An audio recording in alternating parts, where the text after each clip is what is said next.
These are the following parts we need for butane soldering. Fill up this butane soldering iron with the butane gas.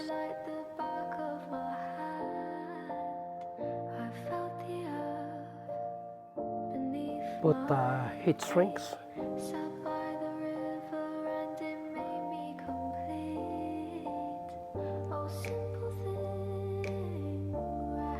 Twist the wire.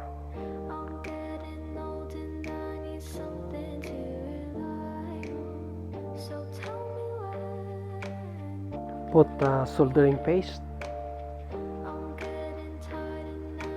Switch on.